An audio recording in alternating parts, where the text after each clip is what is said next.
5월 13일 오늘의 말씀은 사무엘상 3장입니다.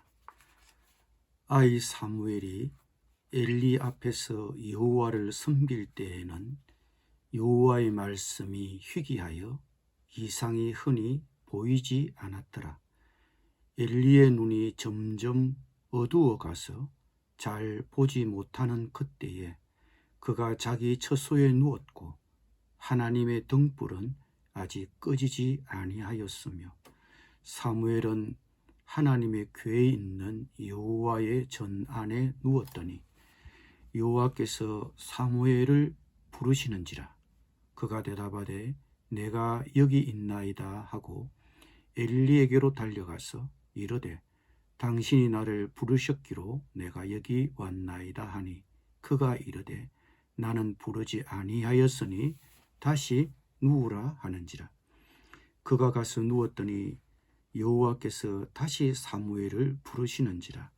사무엘이 일어나 엘리에게로 가서 이르되 당신이 나를 부르셨기로 내가 여기 있나이다 하니 그가 대답하되 내 아들아 내가 부르지 아니하였으니 다시 누우라 하니라. 사무엘이 아직 여호와를 알지 못하고 여호와의 말씀도 아직 그에게 나타나지 아니한 때라. 여호와께서 세 번째 사무엘을 부르시는지라. 그가 일어나 엘리에게로 가서 이르되 당신이 나를 부르셨기로 내가 여기 있나이다 하니 엘리가 여호와께서 이 아이를 부르신 줄을 깨닫고 엘리가 사무엘에게 이르되 가서 누웠다가 그가 너를 부르시거든 내가 말하기를 여호와여 말씀하옵소서 주의 종이 듣겠나이다 하라 하니 이에 사무엘이 가서 자기 처소에 누우니라. 여호와께서 임하여 서서 전과 같이 사무엘아 사무엘아 부르시는지라. 사무엘이 이르되 말씀하옵소서 주의 종이 듣겠나이다 하니 여호와께서 사무엘에게 이르시되 보라 내가 이스라엘 중에 한 일을 행하리니 그것을 듣는 자마다 두 귀가 울리리라. 내가 엘리의 집에 대하여 말한 것을 처음부터 끝까지 그날에 그에게 다 이루리라. 내가 그의 집을 영원토록 심판하겠다고 그에게 말한 것은 그가 아는 죄악 때문이니 이는 그가 자기의 아들들이 저주를 자청하되 금하지 아니하였음이니라. 그러므로 내가 엘리의 집에 대하여 맹세하기를 엘리 집의 죄악은 제물로나 예물로나 영원히 속죄함을 받지 못하리라 하였노라 하셨더라. 사무엘이 아침까지 누웠다가 여호와의 집의 문을 열었으나 그 이상을 엘리에게 알게 하기를 두려워하더니 엘리가 사무엘을 불러 이르되 내 아들 사무엘아 하니 그가 대답하되 내가 여기 있나이다 하니 그가 이르되 내게 무엇을 말씀하셨느냐. 청하노니 내게 숨기지 말라. 내게 말씀하신 모든 것을 하나라도 숨기면 하나님이 내게 벌을 내리시고 또 내리시기를 원하노라 하는지라.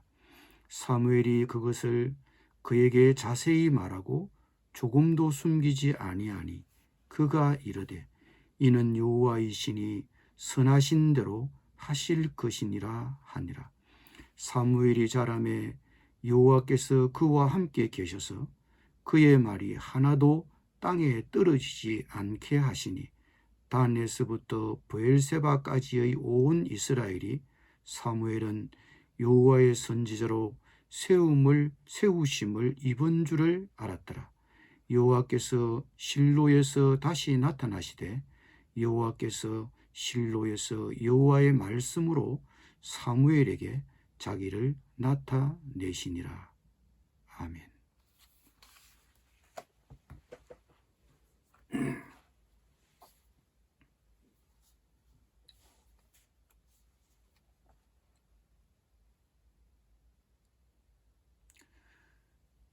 어린 사무엘이 엘리 곁에서 주님을 섬기고 있을 때입니다. 즉 엘리 제사장의 손에 맡겨진 어린 사무엘이 성전에서 전임 사역자로 섬기기 위한 도제 수업을 성실히 받고 있었던 시기였습니다. 그런데 그 시대의 영적 상황은 어두웠습니다. 여호와의 말씀이 희귀하여 이상이 흔히 보이지 않았습니다. 즉 하나님과의 의사소통이 없었습니다. 하나님이 그 백성과 함께 있긴 했지만 서로 간에 아무런 말도 없이 살았다는 표현입니다. 하나님과 그 백성 간에 대화가 없었던 시절이었습니다. 왜 이런 일이 벌어졌을까요? 하나님이 아무런 말씀도 하고 싶지 않았고 또 하나님의 마음을 전달할 만한 중보자가 없었다고도 볼 수 있습니다. 제사장 엘리가 하나님의 메신저의 역할을 감당해야 했지만 이미 그는 지도력을 상실했다고 보아야 합니다. 2장에서 살펴본 바와 같이 이미 그는 불량한 자녀들 때문에 영적 지도력을 상실하고 있었습니다. 물론 엘리 가문이 통상적인 제사장 사역은 하고 있었지만 이미 레임덕 현상을 보이고 있는 것입니다. 말씀의 권위가 없어진 것입니다. 제사장 엘리는 은퇴만 기다리는 무기력한 사역자였습니다. 사무엘상 저자는 그런 어두운 시대를 위한 새로운 지도력을 사무엘에게서 찾고 있습니다. 3절에 따르면 사무엘은 하나님의 궤에 있는 여호와의 전 안에 누웠다고 합니다. 자기 자리를 지키고 있는 성실한 종의 모습입니다. 영적 지도력은 그가 하나님과 평소에 어떤 관계를 유지하고 있는가에 달려 있음을 보여줍니다. 하나님은 이런 사무엘을 부르셨습니다. 하나님이 사무엘에게 말을 걸으셨습니다. 하나님과의 의사소통이 희귀했던 그 시대에 하나님이 사무엘을 부르신 것입니다. 그러나 사무엘은 하나님이 그를 처음 불렀을 때 그 말이 하나님의 음성인지 사람의 음성인지를 분간하지 못했습니다. 그는 하나님과 직접 얘기를 나눠본 경험이 없었기 때문에 그에게는 그것이 생소한 경험이었던 것입니다. 이런 일이 동일하게 3번이나 반복되었습니다. 그때마다 사무엘은 엘리를 찾아가서 저를 찾으셨느냐고 물었습니다.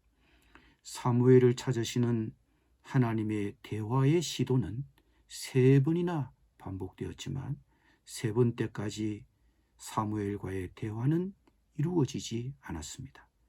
이런 상황을 파악한 제사장 엘리는 사무엘에게 조언을 해 주었습니다.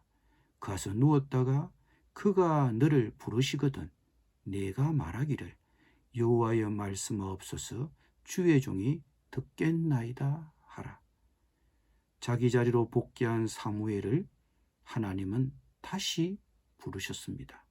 그러나 그가 하나님으로부터 들은 내용은 무서웠습니다. 그것은 자신을 가르치는 스승이신 제사장 엘리 집안의 운명에 대한 얘기였습니다. 보라 내가 엘리의 집에 대하여 말한 것을 처음부터 끝까지 그날에 그에게 다 이루리라. 내가 그의 집을 영원토록 심판하겠다고 그에게 말한 것은 그가 아는 죄악 때문이니 이는 그가 자기의 아들들이 저주를 자청하되 금하지 아니하였음이니라.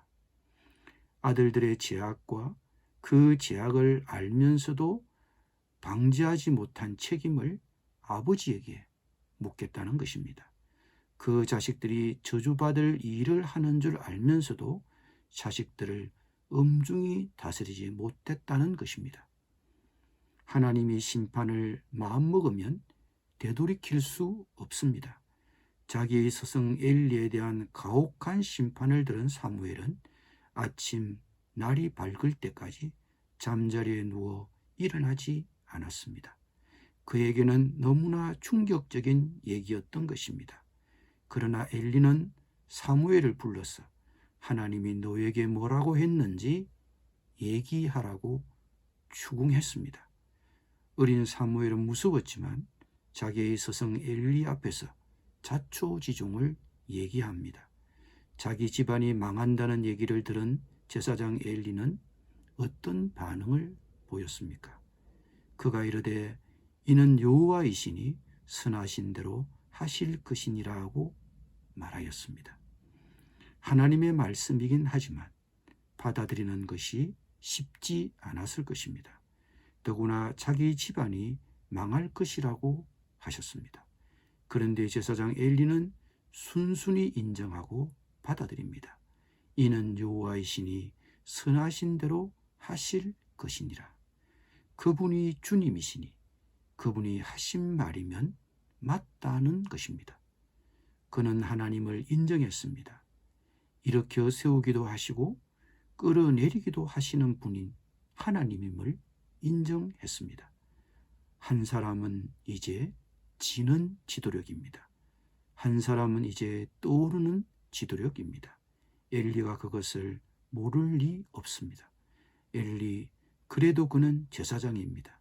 비록 자식 농사에는 실패했지만 말입니다.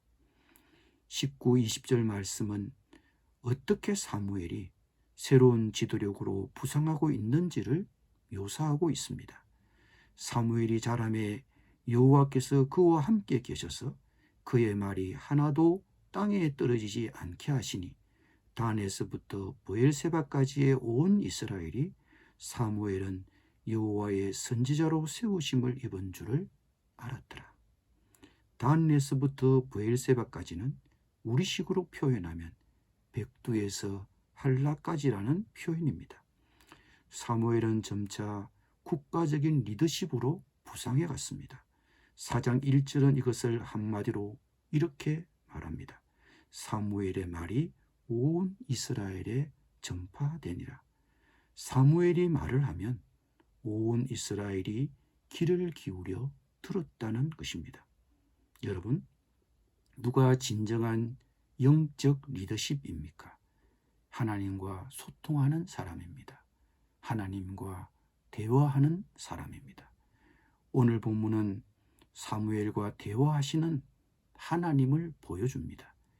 우리는 매일 말씀을 듣고 이에 반응하는 대화의 시간, 소통의 시간을 갖고 있습니까? 하나님은 오늘도 기록된 말씀을 통해 우리를 감동시킵니다. 그 말씀에 우리를 맡기면 그 말씀이 우리를 이끌어 줍니다. 매일 일정하게 규칙적으로 하나님의 말씀을 읽고 듣고 묵상하십시오. 그러면 그 말씀이 나를 움직일 것입니다. 그러면 거기에 반응하십시오. 내가 어떻게 살아야 할지, 무엇을 실천해야 할지를 말씀에 따라 결정하십시오. 그렇게 매일 말씀을 읽고 들으며 하나님과 소통하십시오. 우리에게 말씀이 없으면 자기의 소견대로 살 수밖에 없습니다. 그러나 말씀이 있으면 그 말씀에 의지하여 우리의 삶을 경영할 수 있습니다. 기도드리겠습니다.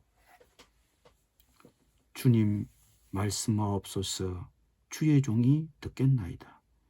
매일 말씀으로 우리를 인도하여 주옵소서.